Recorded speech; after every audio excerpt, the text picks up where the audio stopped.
Welcome back to Inside Charlottesville, your monthly local public affairs TV program.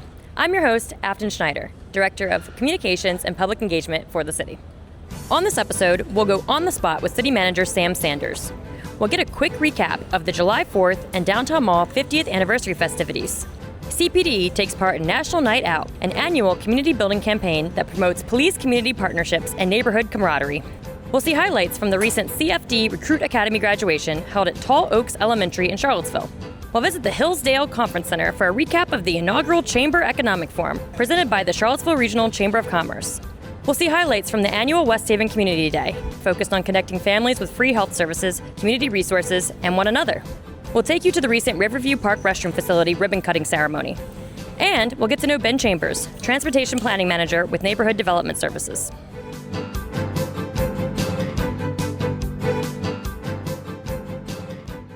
I'm City Manager Sam Sanders. I'm here reflecting on my first 3 years serving as your City Manager. And this is a message to the community and to the staff of the City of Charlottesville. I'm going to share with you today some proud accomplishments that we've achieved over those past 3 years. And I want to just remind everyone of how important it is for us to work together on the various issues that we face as a community, because we are stronger together. The city has demonstrated a new commitment to homelessness services, and we have made direct investments in the Salvation Army.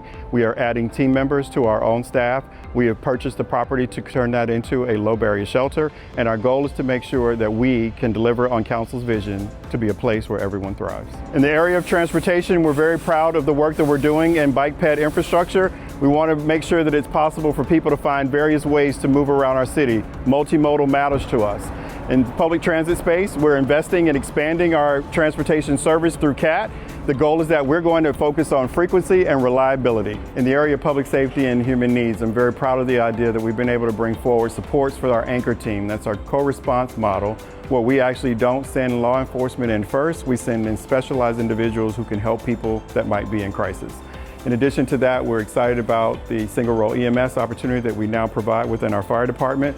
So you don't have to be a firefighter and an EMS, you can be one or the other. That is an equity initiative because it actually allows for you to serve in the capacity that you are interested in serving in. Emergency management is important for any city, and I'm happy to see that we are actually able to bring forward great framework for how we work together across the various departments that are responsible for responding in any emergency situation that the city may face. The city is committed to climate action through the establishment of our Office of Sustainability, the establishment of a climate action fund, our investments in expanding our fleet to include EV vehicles, and efficiencies in our buildings.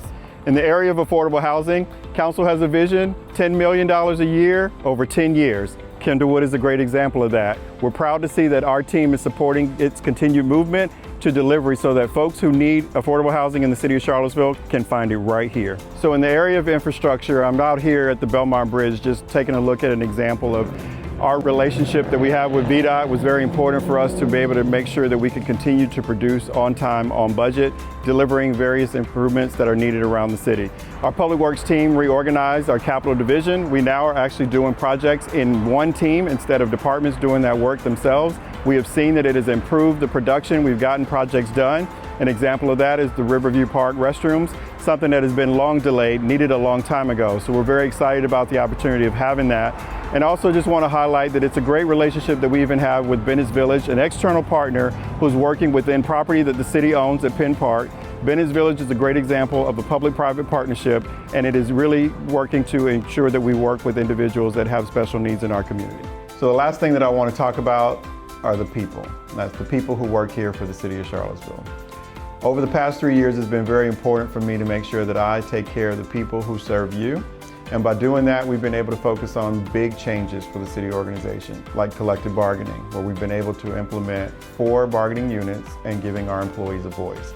I want to end with my commitment that this organization will remain focused on organizational excellence, which is simply quality and consistency. It's what you expect of us and what we will always strive to do.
So I wanted to say thank you. Thank you for what you do, thank you for what you will do, and thank you for your contributions to this community.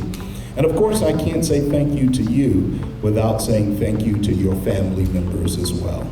Your family members obviously are there to support you each and every day. I'm sure they have supported you throughout the academy and will support you throughout your careers. The skills you have learned here have prepared you for the job, but your character, humility, and willingness to continue to learn will define your career. As a member of the Charlottesville Fire Department, remember that every call is an opportunity to make a difference.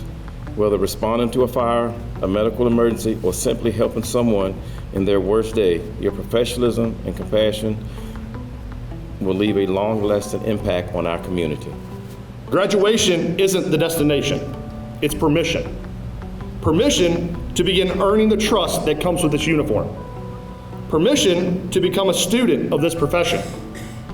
Permission to carry a responsibility that generations before us carried with impeccable pride. Tonight, someone hands you something far more valuable than a badge. They hand you the future of the fire service.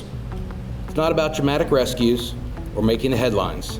It's your choice every day to check your equipment thoroughly, even when you've done the same thing 1,000 times. Studying building layouts, even when you're exhausted and you've had long days. Training when you're tired, because it never ends. This is just the start. Excellence lives in the space between adequate and exceptional. Anyone could meet the minimum standard. However, you guys have shown your standard's higher. Up until now, we've been learning in a controlled environment. We've practiced fires that were set for us. We responded to scenarios where at some point, someone eventually yelled, "Time." We've made mistakes, and thankfully, thanks Cap, someone was there to stop the scenario, reset the prop, and explain what the heck we did wrong. Starting tomorrow, there's no reset button anymore. There's no instructor standing behind us saying, "Okay, let's do that again." As a firefighter of the City of Charlottesville Fire Department, recognize my obligation to protect and preserve life and property of the public we serve. And I do solemnly swear that I will faithfully and impartially discharge and perform all duties incumbent upon me as a firefighter for the Charlottesville Fire Department, according to my best ability and understanding. Congratulations.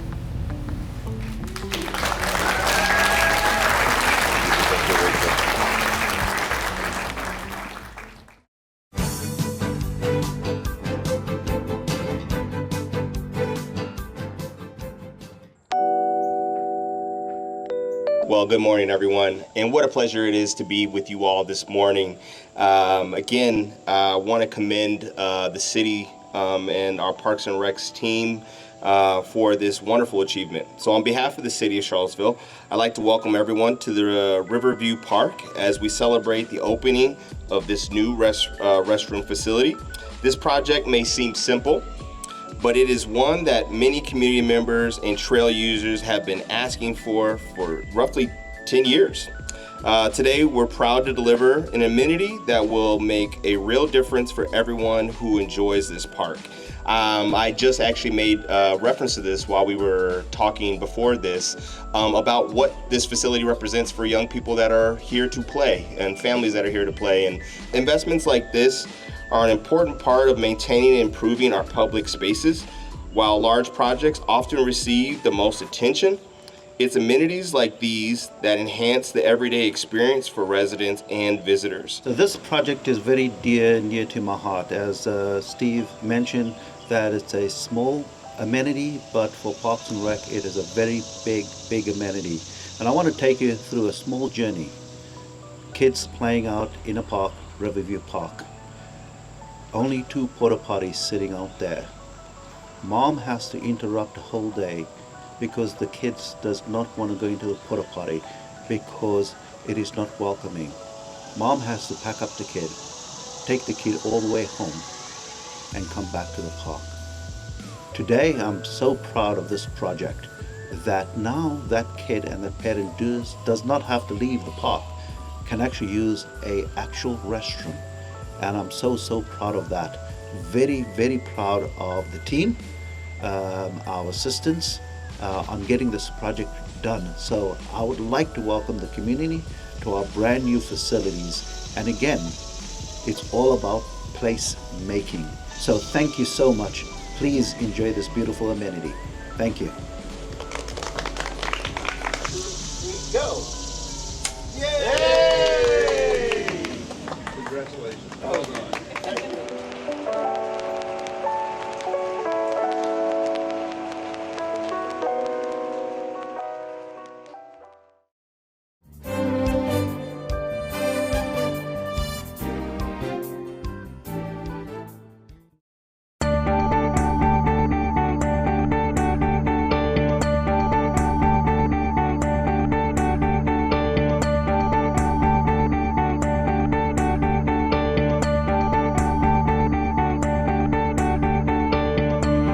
Just showing the surrounding neighborhoods that, we can come together, put our differences in society and just come together and be one community. To show unity, show camaraderie from the neighbors, not just Westhaven, but surrounding neighborhoods. It started with just basic races, UVA teams, and simple vendors. Now we have all kinds of vendors, healthy eating, everything. Well, it's just a great community spot. When I did serve in Congress, I had countless meetings over there with people in the community that didn't always get a chance to connect with their federal officials, and that's what people want. They want to see that their leaders are hearing them, hearing their priorities. I want them to carry memories.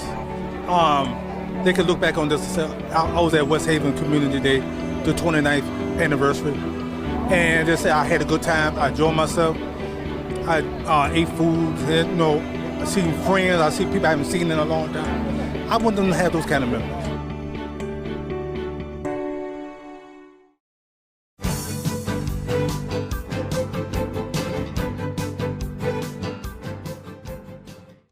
This is a chamber with a mission to be the convener, catalyst, and champion for regional economic growth in Greater Charlottesville. In June, for our State of the Chamber meeting, the theme was Building What's Next for our chamber. For our economic forum, the theme is Building What's Next for our economy. Today, as the convener of the business community, we have brought together leaders from across the local, regional, and state economic development landscape for a discussion on the issues, investments, and opportunities driving growth across Central Virginia. Central Virginia has sustained growth, I think a strong community, strong institutions, a really realistic and smart strategy, and a demonstrated ability to collaborate, and you're seeing the results of that, and I think we're navigating through a challenging economic environment, but no region makes me as optimistic about the future as Central Virginia. If someone were to ask you, with CV PED, right? Why should a business come to Central Virginia? What would you say?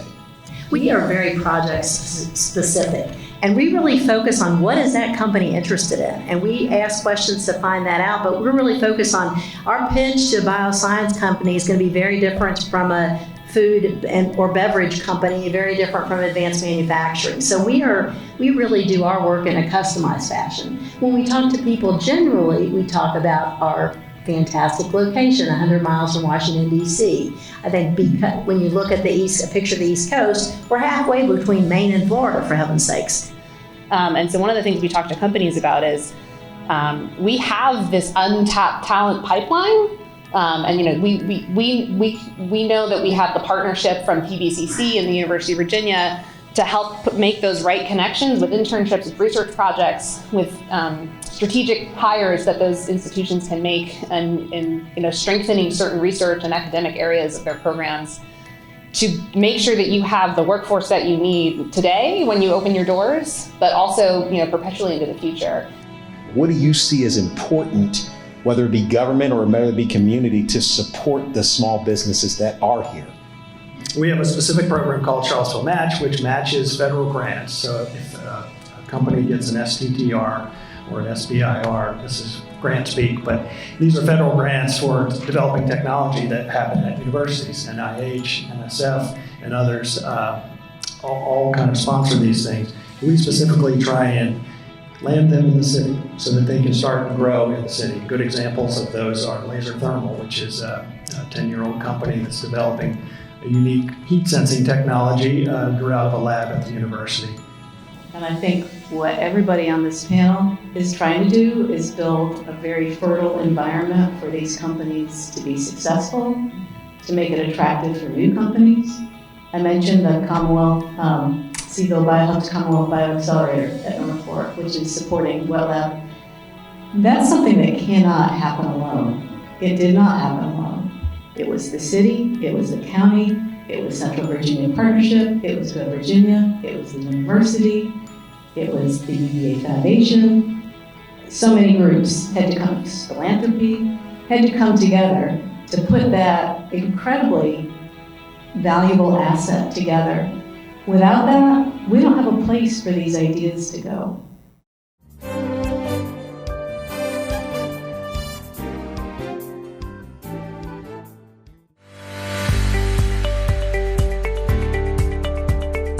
I'm Ben Chambers, I'm the city's transportation planning manager.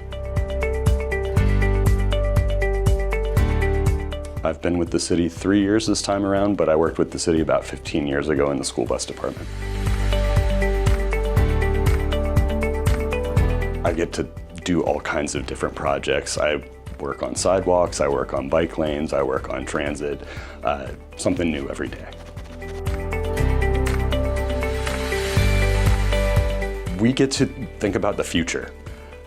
We are always thinking ahead and thinking about what's going to impact our community, and sometimes it's a little bit nuts and bolts, and it can be a little bit bureaucratic, and sometimes it's big dreams, and we get a broad range of things that we tackle in our department. We get to work with every other department, so that kind of makes us special in that way.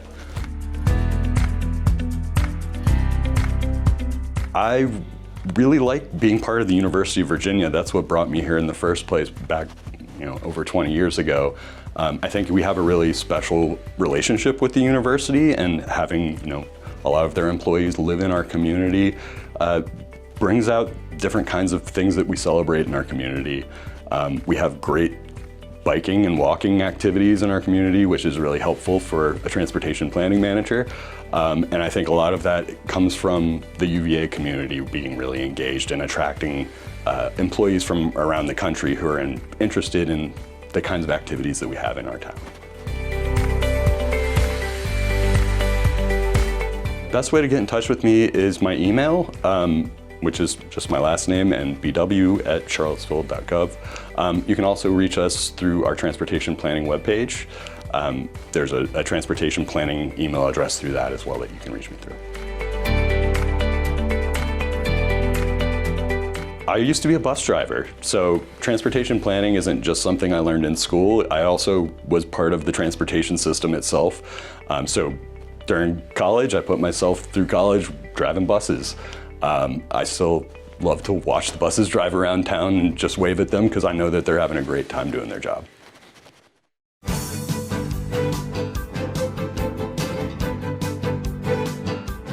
Thanks for joining us for this episode of Inside Charlottesville. I'm your host, Afton Schneider. See you next month.